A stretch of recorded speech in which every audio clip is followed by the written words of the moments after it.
We'd been planning this trip for months, a 7-day journey across 3 states, visiting national parks and scenic lookouts, staying at quirky roadside motels and eating at diners featured on those food shows my wife loves. The kids, Emma and Aiden, were initially more excited about unlimited screen time in the back seat than the actual destinations, but we'd managed to get them interested with promises of swimming holes and ice cream stands. The problem started the night before departure. Our dog sitter canceled last minute, something about a family emergency.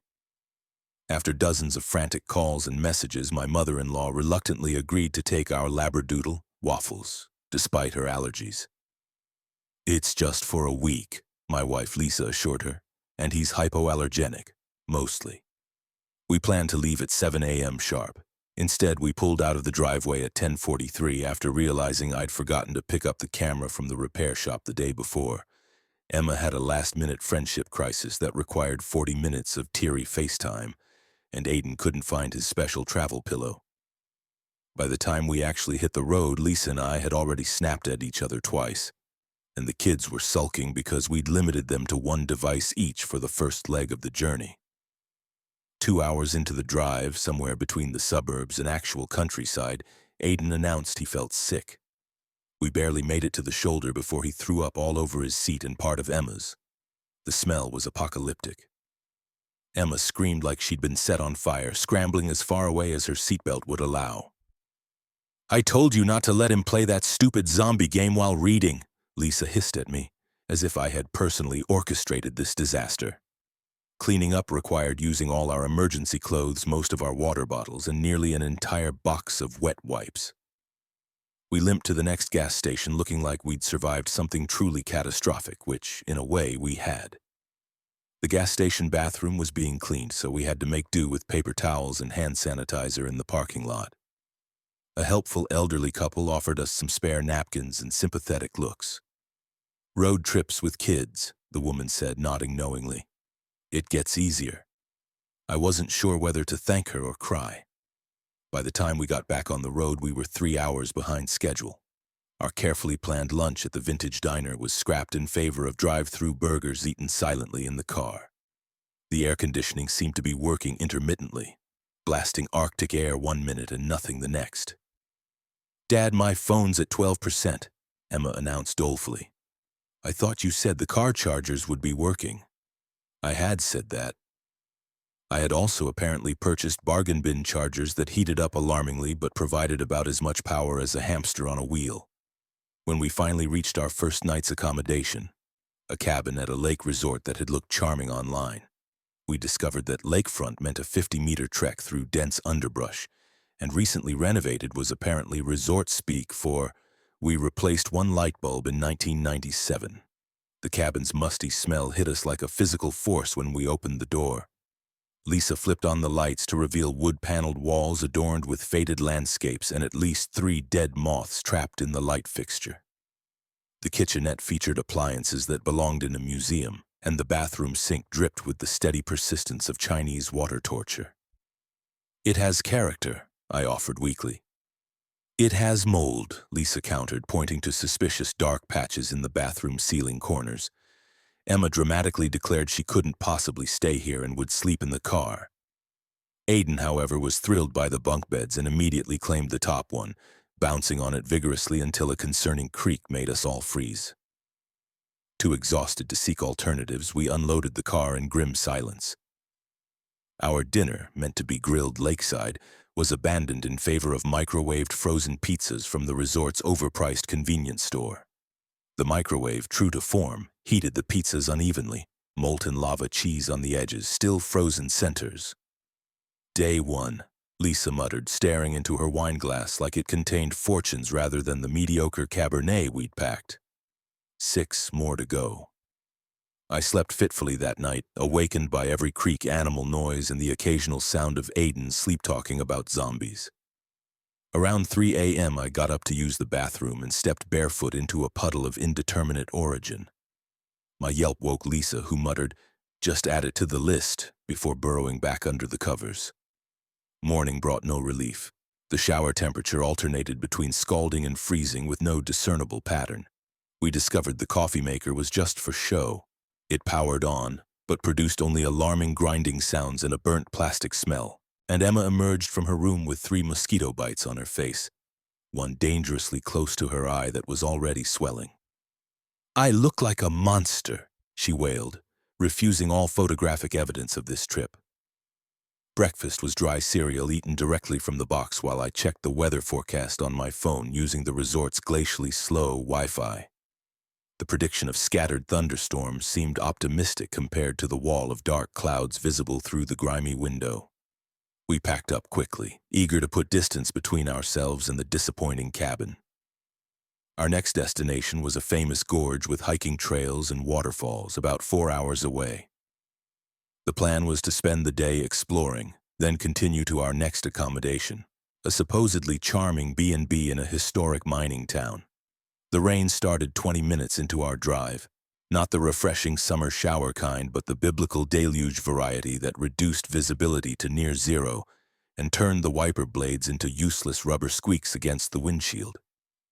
"Maybe it's just passing through," I said hopefully, hunched forward to peer through the curtain of water.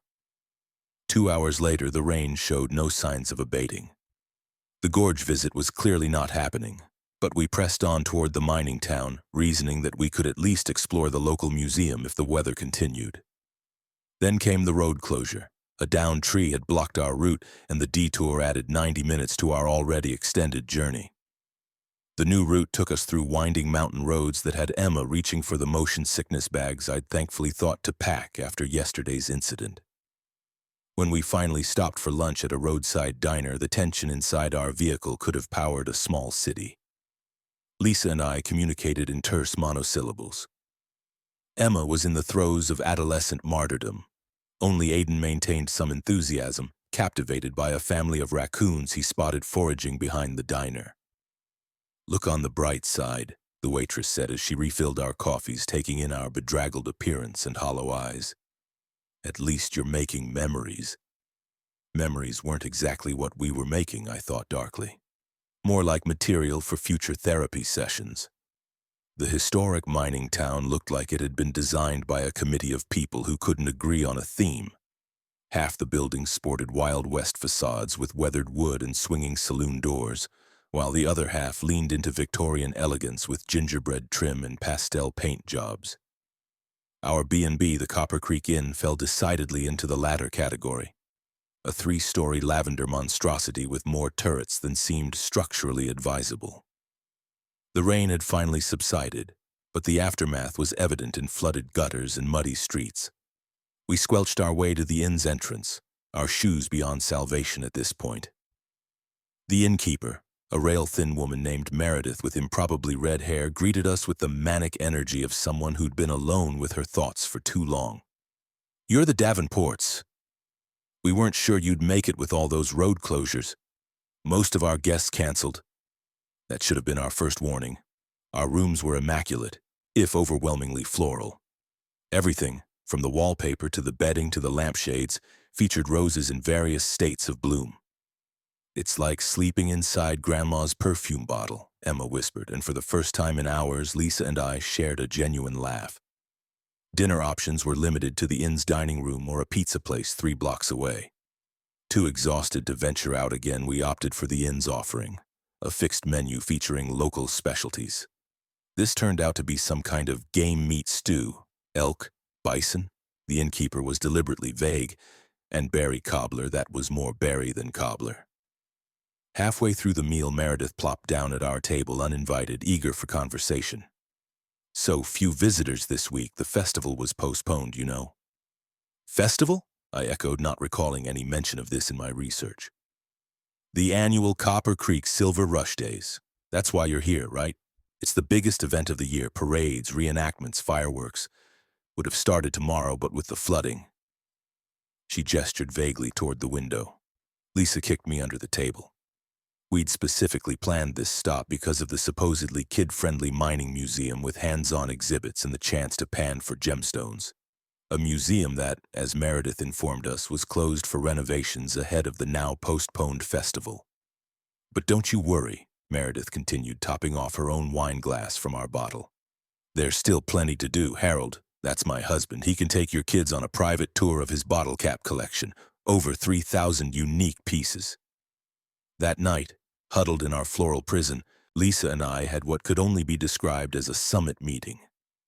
This trip is a disaster, Lisa said, stating the obvious. We've spent months planning and saving, and so far all we have to show for it is car sickness, mosquito bites, and the promise of a bottle cap tour. We could cut our losses, I suggested. Head home tomorrow, salvage what's left of our vacation days with movies and takeout. We were interrupted by a soft knock. Emma and Aiden stood in the doorway, still in their matching pajamas, a tradition Lisa insisted on maintaining despite Emma's protests. We've been talking, Emma announced with unusual diplomacy, and we think we should stay. What? Lisa and I responded in unison. Aiden bounced forward. Meredith told us there's a swimming hole with a rope swing just outside town, and her nephew runs tours of an abandoned silver mine, and there's a place that makes 32 flavors of fudge. Plus, Emma added, we kind of want to see this bottle cap collection now. Is that weird? Lisa and I exchanged looks of surprise. But what about the rain and the cabin and everything? I asked. Emma shrugged. That stuff kind of makes it more interesting, right? Like nobody wants to hear about a perfect vacation. But this is a story. The next morning, Harold's bottle cap collection turned out to be legitimately impressive, housed in a converted carriage house with museum-quality displays organized by era, region, and brewery. Aiden was fascinated. Emma discovered that Harold had been a rock musician in the 70s and spent hours listening to his stories. The swimming hole was crystal clear and secluded, the abandoned mine tour appropriately spooky without being actually dangerous, and the fudge shop lived up to its reputation. We left with a sugar high and a sample box for the road. By the time we departed 2 days later, we'd taken dozens of photos, laughed more than I could remember laughing in months, and even befriended a local family who invited us back for the rescheduled festival. So, Lisa said as we pulled away from the Copper Creek Inn, our car now sporting a "I survived the Silver Rush" bumper sticker courtesy of Meredith. Still think this trip was a disaster? I glanced at the rearview mirror. Emma was teaching Aiden some hand-clapping game, both of them giggling. Maybe more of a plot twist, I admitted. But the story's not over yet. We still have 3 days and 2 states to go. Bring it on, Lisa said, reaching for my hand. We've already survived the worst. What else could possibly happen? As if on cue, the check engine light blinked on.